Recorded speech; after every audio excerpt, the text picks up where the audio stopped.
ಹೆದರ್ಕಿತ್ತೆ ಸರಿ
ಕಾಲಗಳೆದಷ್ಟು ಕಳೆದು ಹೋದರು.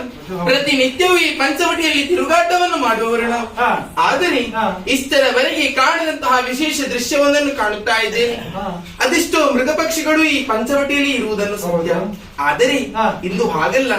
ಓ ಅಲ್ಲಿ ನೋಡಿದಿರಾ, ಪಂಚವರ್ಣದ ಬಂಗಾರದ ಬಣ್ಣವುಳ್ಳಂತಹ ಜಿಂಕೆಯ ಮರಿಯೊಂದು ಇತ್ತಿಂದತ್ತ ಅತ್ತಿಂದತ್ತ ತಿರುಗಾಡುತ್ತಾ ಇದೆ. ಸ್ವಾಮಿ, ಅದರ ಕಾಲುಗಳನ್ನು ನೋಡಿಯಂತೆ ಸಣ್ಣ ಸಣ್ಣ ಕಾಲಬೆರಳು. ಇದೆಲ್ಲವನ್ನು ಕಾಣುವಾಗ ಆ ಜಿಂಕೆ ನನ್ನ ಬಳಿಯಲ್ಲಿ ಇರಬೇಕು, ನನಗೆ ಬೇಕು ಎನ್ನುವಂತಹ ಹಂಬಲ ಆಗ್ತಾ ಉಂಟು.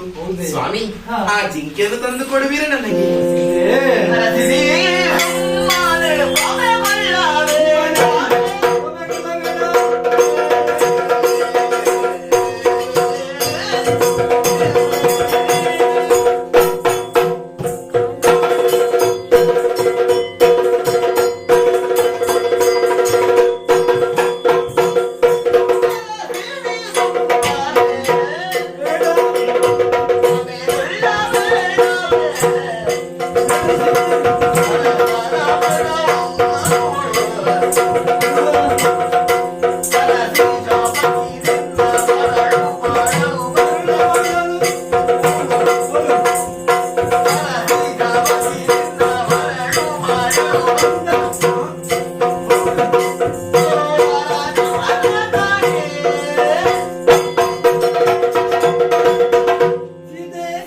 ಈ ಕಾಡಿಗೆ ಬಂದ ಅದೆಷ್ಟೋ ಸಮಯ ಕಳೆದು ಹೋಯಿತು.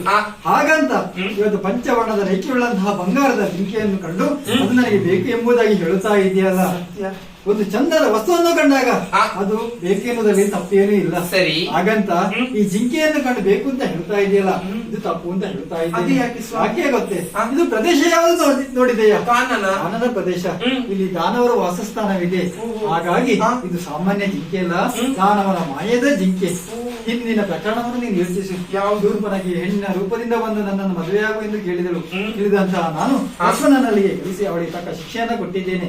ಹಾಗೆ ಇದು ಕೂಡ ಸಾಮಾನ್ಯ ಜಿಂಕೆ ಅಲ್ಲ, ಮಾಯದ ಜಿಂಕೆ. ಇದನ್ನು ಹಿಡಿಯುವುದಕ್ಕೆ ಮುಂದೆ ಹೋದೆ ಅಂತಾದ್ರೆ ಕೈಗೆ ಸಿಗೋದ ತುತ್ತು ಖಂಡಿತ ಅಲ್ಲವೇ ಅಲ್ಲ.